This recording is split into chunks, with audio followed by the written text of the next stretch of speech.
Hello, Jay here. Today we're going to talk about my arrangement for Twilight Time. Great oldies song by the Platters. I love oldies. I definitely perform a lot of these on my solo gigs and I recommend them too. That's why they call them oldies but goodies, because these songs really hold up over time and they have amazing lyrics and melodies and chords. So let's go ahead and get cracking on this one. I'm going to first start off by just playing the entire arrangement along with my chart, and then I'll start to talk about each part and talk about the bridge too and how to improvise too if you want to take a solo.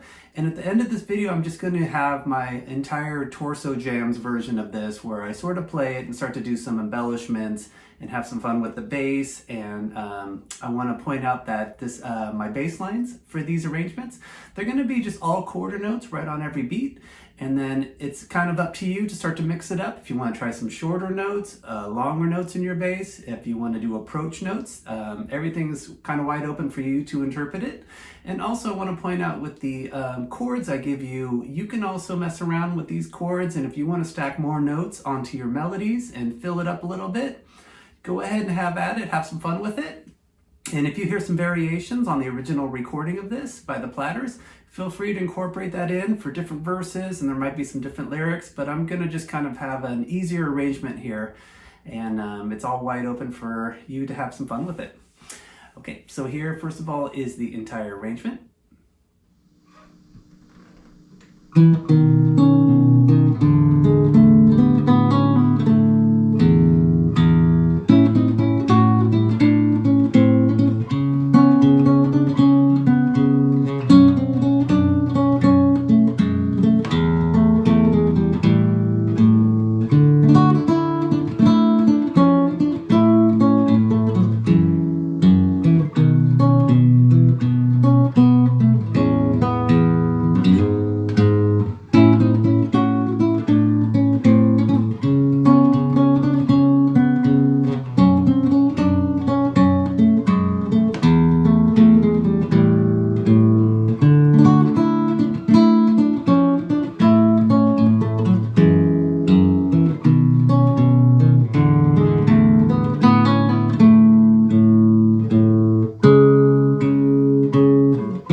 Okay, let's start to get inside of this. For the intro, we're going to be using a few chords, and I'm going to go ahead and just give you all the chords to this particular tune, the way I'll be playing them. So for your B7, I'm in my open position here. I have my middle finger on the 2nd fret 5th string, index is on the 1st fret 4th string, ring fingers on the 2nd fret 3rd string, open 2nd string, pinkies on the 2nd fret 1st string, and then make a little contact and you can mute your low 6th string with your middle. So that's your open position B7. For E7, I'm kind of working off this shape. It's basically an E major without your ring finger. So I have open 6th string, middle's on the 2nd fret 5th string, open 4th string, index is on the 1st fret 3rd string, and then open 2nd and 1st string. There's your E7. For A major, I'll be working off a couple different A's. One of them is just a good old-fashioned open position A. I'm just barring to get my 2nd frets on my 4th, 3rd, and 2nd string with my index finger. And then I'm kind of arching out of this to mute my 1st string. And then also I'll be working off of a triad shape in your 5th position, and this would be, you could have your open 6th or 5th string, and then ring fingers on the 7th fret 4th string, middle fingers on the 6th fret 3rd string, and then index is barring the 5th frets on the first 2 strings. Okay, now for your C7, I'm going to be using kind of what I call the C shape. It's going to be based off of our 4th fret. I'm going to have the ring finger on the 4th fret 5th string, middle fingers on the 3rd fret 4th string, pinkies on the 4th fret 3rd string, and then your pointer or your index is on the 2nd fret 2nd string. And then I just recommend just be selective with your strings and mute, but only target your middle strings for this chord. Okay, for your F sharp minor, I'm going to be working right off of my 2nd fret. So if you just think like an F sharp minor chord, bar chord, got the index on the 2nd fret 6th string, ring fingers on the 4th fret 5th string, pinkies on the 4th fret 4th string, and then barring to get my 2nd frets on the first 3 strings. I'm also reinforcing with my middle just to help out my index a little bit. There's your F sharp minor. Okay, for your E minor, I'm just kind of working off of open position. So just have all my open strings, and then my middle finger is on the 2nd fret 5th string, ring finger is on the 2nd fret 4th string.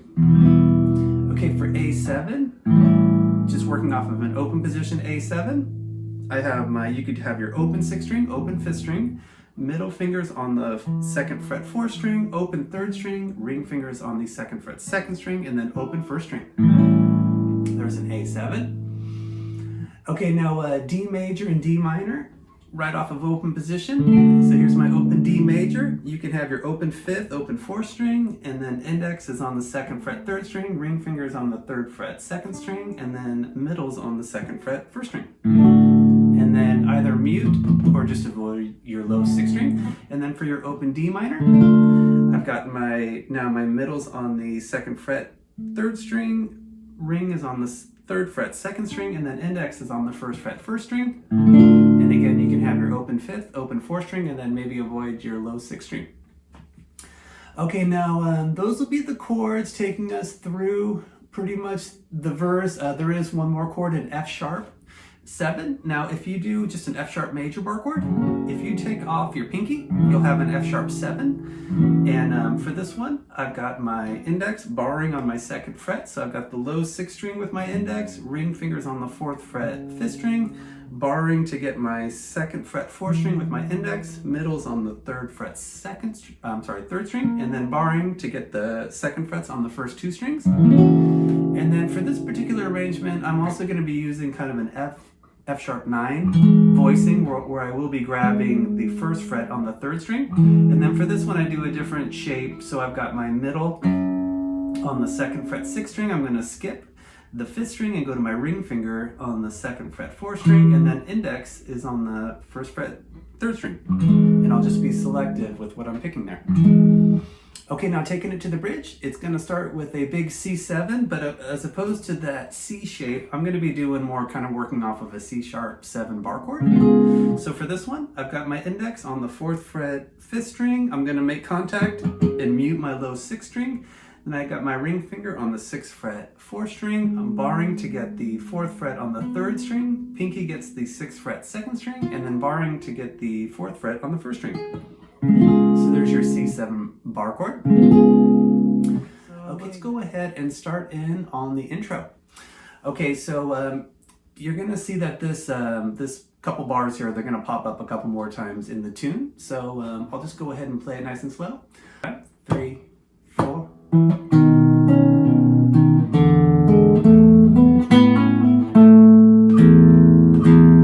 Okay, now once we go into the verse, I did stack a extra note on here to kind of fill up this melody a little bit. So the melody on its own would be like this, but I'm gonna add a kind of a third on the third string. So I'm gonna be kind of working with the C sharp note. That's another way to kind of fill in your melodies a little bit if you want to add some chord or add some substance to your melodies a little bit. So that's what that lower note is doing here. Okay, now here is bar 1 going across to bar 4 of the verse. This would be verse 1. 1, 2, 3, 4.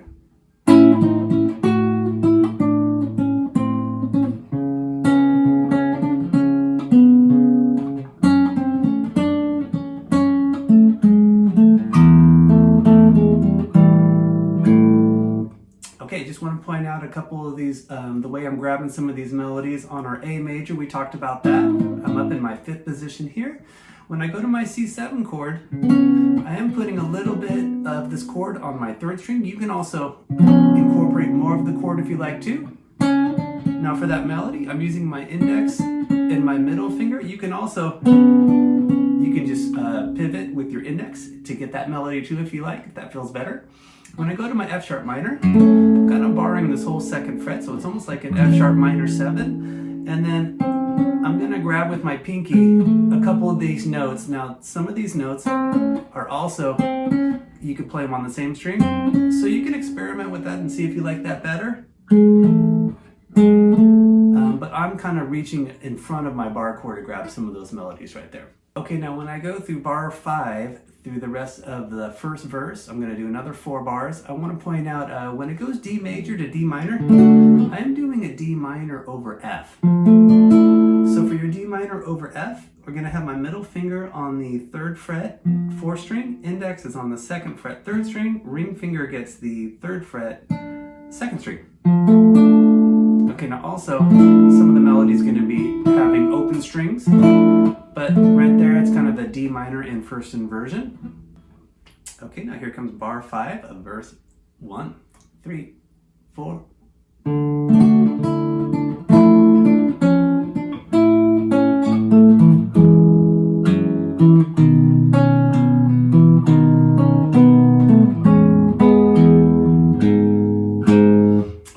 Point out that E over G sharp, basically just a bass note leading us back up to A for the verse 2 right there. I also want to point out when it goes to the E7 right there, I'm kind of working off like an E6. And for this one, I've got my middle finger on the 2nd fret 4th string, index is on the 1st fret 3rd string, and then ring finger gets the 2nd fret 2nd string. So we could think of that like an E6 or an E13, but it's basically an E7. That's how I'm thinking about that chord. Okay, now when we go to verse 2, the first 4 bars are going to be exactly the same as the first 4 bars of verse 1, and same when we get to the 3rd verse 2. So that got a lot of repetition in this one. Okay, now here's verse 2, 3, 4.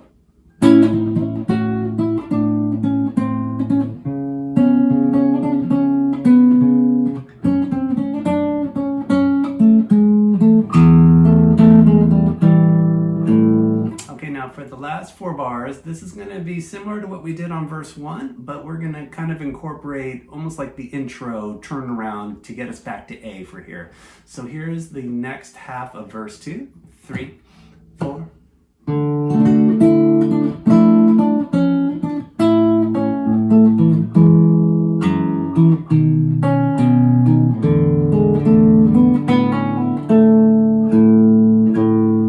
Okay, now it's going to take us to the bridge.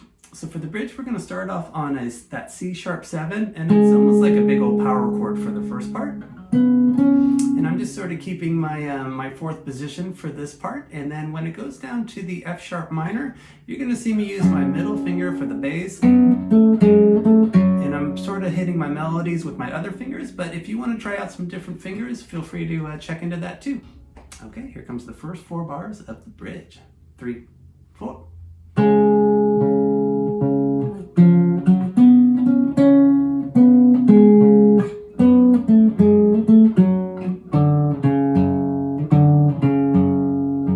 Also want to point out, when it comes to the end of that phrase on the 4th bar, I'm sort of switching back to that a power chord shape.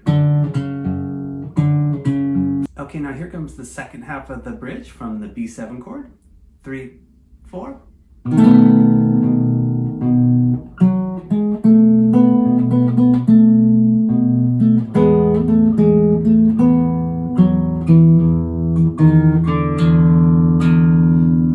Okay, now it's going to take us to the 3rd verse, which is very similar to verse number 2. Here we go. 3, 4.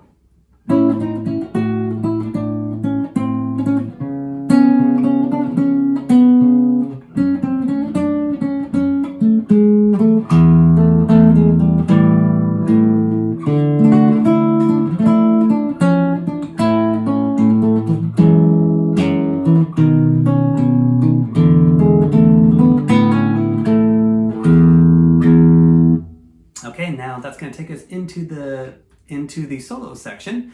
Okay, now for soloing, I do recommend check into it if you want to try to do some improvisation. This solo section's basically going to give us the chords to the 1st and the 2nd verse. And you can play off of the main melody. You can also just work within the chords. Sometimes you'll have some great melodies built into these chords. But I just want to talk about how I'm approaching the solo section. Okay, now this is pretty much in the key of A. So first of all, it's good to have your A major scale. So in 5th position, it'd be like this.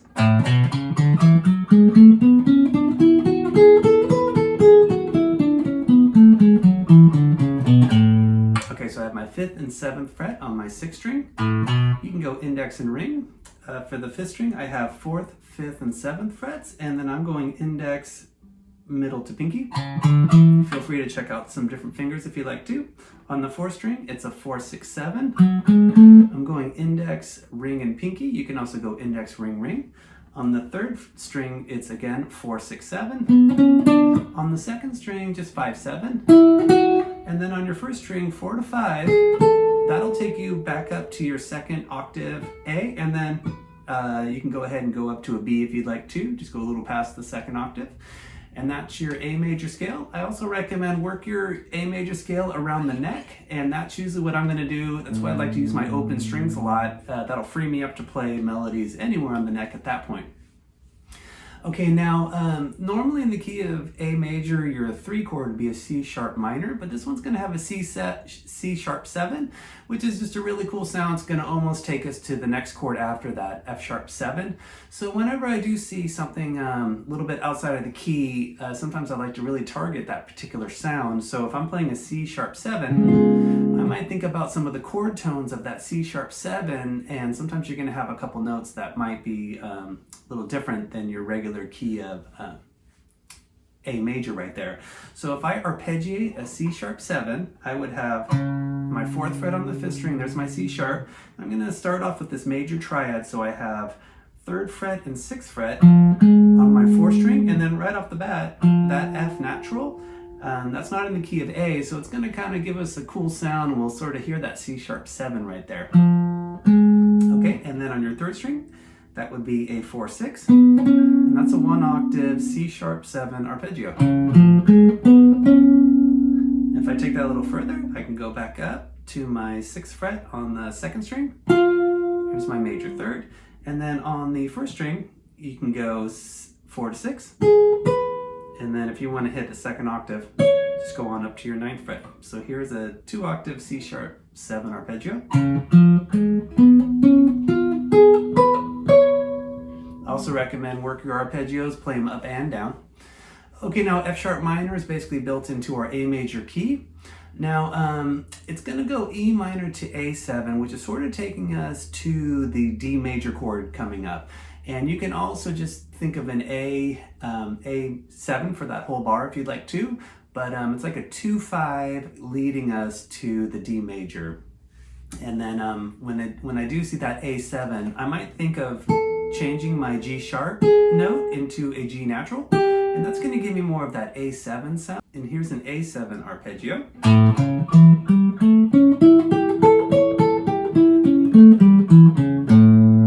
And I have my 5th fret 6th string, 4 to 7 on the 5th string, 5 to 7 on the 4th string. And we'll point out that now we have that G natural in our notes.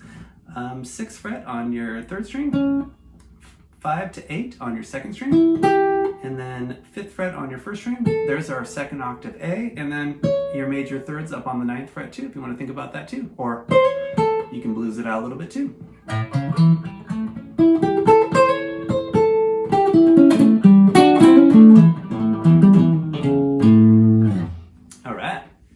Now when it goes into the D major to D minor, that's kind of a fun thing to highlight on our improvising, because we can think of a D major into a D minor. So we're going to have that F sharp can lead down to an F natural, and that's a fun way to get inside of those chords. So I do recommend, think about the subtleties of these chords, because they're fun to outline in your improvisation. So if I think D major, D minor, might give you a little bit of the sound and the vibe that's going on there. Okay, then it's going to go basically back to A, and then it's going to take us down to an F sharp 7. So if I just think of that same arpeggio we did on A but on F sharp, I'd be like this.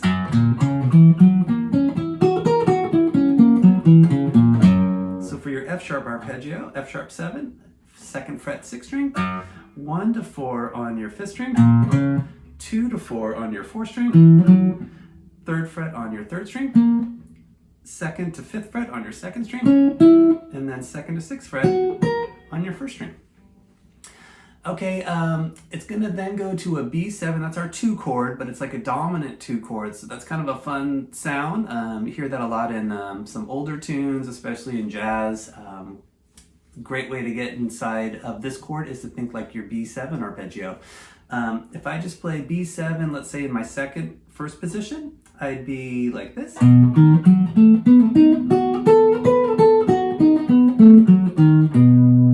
some of these shapes are just going to keep coming back. This is the same arpeggio we did on C sharp, but we're just starting on our 2nd fret for a B7. And then I have my 2nd fret A string, 1 to 4 on the 4th string, 2 to 4 on the 3rd string, 4th fret on the 2nd string, and then 2, 5, 7 on your 1st string. You can also target your 7th position and just do the same arpeggios we talked about for A, starting on your 7th fret. Okay, now last chord here would be an E7, and then you can get inside of that E7, but basically it's your A major notes right there too. Okay, now for the 2nd phrase of the solo section, it's basically the same chords again, just with a different turnaround. So similar things like we talked about before. Now, for this arrangement, after I take this 16 bar solo, I'm going to go back and do like a bridge to a last verse leading us to the coda. So you're going to see DSL coda, and that stands for del signo, or the sign. And we're going to shoot from there to where we see this S with a slash and 2 dots, and that's right on the bridge. So we're going to go back to that C7 chord, and we're going to do a bridge all the way through, and then we'll play through that 3rd verse. You could even think of it like verse 4 at this point. And now at the 7th bar of the last verse, you're going to see 2 coda. And from there, we're going to shoot over to the end of the song, and you're going to see the coda kind of looks like a target. And it's going to do a tag where we're going to repeat that last phrase 3 times, and then we'll do a ritardando, and we'll slow down to our ending. So here is the bridge to the last verse going to the coda, and I'll just kind of do them piece by piece. Okay, here's the last bridge. 3, 4.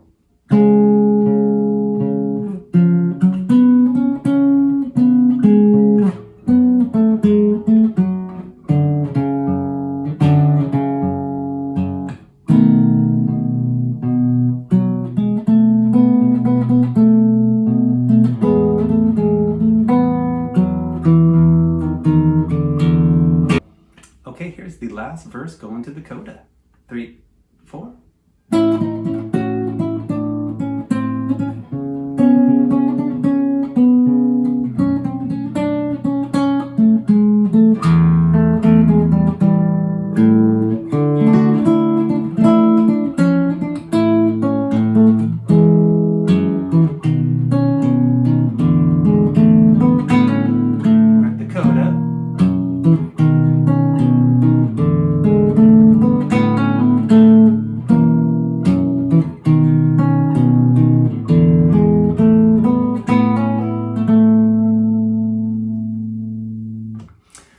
so have fun with this arrangement. Thank you so much for watching. Don't forget that these arrangements are definitely made for you to have fun with and for you to do your own twist on them too. You can mess with your bass lines, you can omit, you can add things, have fun with the melodies too. You can stack more notes on those if you like. Listen to the original recording. And then also I'm gonna just have my whole torso series jam here, and you guys can check it out where I'm gonna start to mix it up a little bit. And I also gave a link down below for the PDFs for the charts and the tab, and also I have a live version too. So please check out all my playlists. I have all my solo tunes both in the torso jams and in the live series, and I'll be getting to these tutorials one by one. Okay, take care and rock on.